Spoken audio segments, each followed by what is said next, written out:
दिल्ली के बाद झारखंड में शुरू हो चुका है अब एक बड़ा स्टूडेंट प्रोटेस्ट, जिसकी शुरुआत में तो कोई बात नहीं कर रहा था, पर अब धीरे धीरे हर दूसरा क्रिएटर वहां पहुंचता हुआ दिख रहा है। स्टिल देश की मेजॉरिटी जनता को कोई आइडिया नहीं है कि झारखंड में एग्जैक्टली प्रॉब्लम क्या हुई है एंड स्टूडेंट्स डिमांड क्या कर रहे हैं। बट चिंता मत करो, इंडिया इन लास्ट 24 आवर्स आज तुम्हें इस पूरे मूवमेंट की जानकारी देगा, जहां सबसे पहले ये समझो कि ये प्रोटेस्ट किसी एक पेपर लीक नहीं बल्कि एक कलेक्टिव फ्रस्ट्रेशन का नतीजा है, क्योंकि झारखंड में आए दिन paper leaks and exam delay देखने मिलते हैं। पर इस बार हुआ यह कि 19 अप्रैल 2026 को 36,000 से ज्यादा कैंडिडेट्स ने जेपीएससी का एक प्रीलियम एग्जाम दिया। जेपीएससी यानी झारखंड पब्लिक सर्विस कमीशन वो एग्जाम है जिससे झारखंड में डिप्यूटी कलेक्टर, डीएसपी एंड ये सारी पोस्ट भरी जाती है। अब 19 अप्रैल को 36,000 लोगों ने इसका प्रीलियम एग्जाम दिया, जिसमें से 2,204 कैंडिडेट्स को शॉर्टलिस्ट किया गया आगे मेन एग्जाम देने के लिए, जिससे फिर आगे 103 सीट्स भरी जानी थी। बट जब ये 2200 कैंडिडेट्स का शॉर्टलिस्ट नंबर आया तो यहाँ स्टूडेंट्स को कुछ गड़बड़ी दिखी। सबसे पहले तो इस मेरिट लिस्ट में कैंडिडेट्स के कैटेगरी वाइज कट ऑफ ही नहीं दिए गए, एंड दूसरा इशू ये था कि मेरिट लिस्ट पे कमीशन वालों के सिग्नेचर्स ही नहीं थे, एंड तीसरा सबसे बड़ा इशू तब आया जब एक ओएमआर शीट की फोटो वायरल हुई, जिसमें उस कैंडिडेट ने सिर्फ 48 क्वेश्चन ही अटेम्प्ट किए थे, पर इतने क्वेश्चन अटेम्प्ट करने के बाद कट ऑफ मार्क्स जो कि 144 है वो स्कोर ही नहीं किए जा सकते,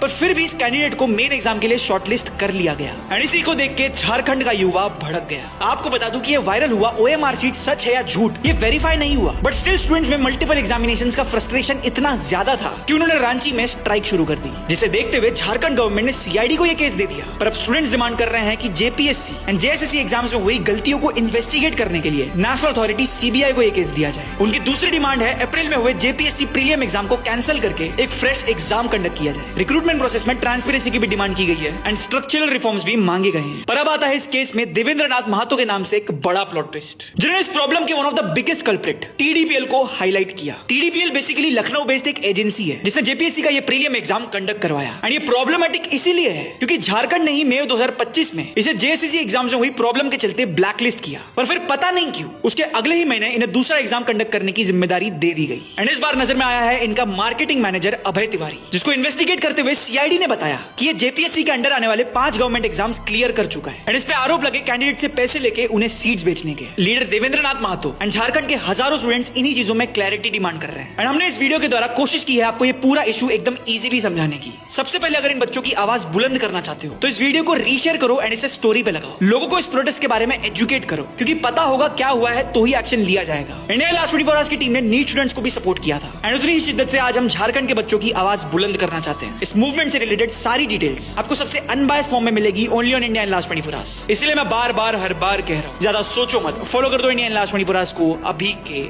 अभी।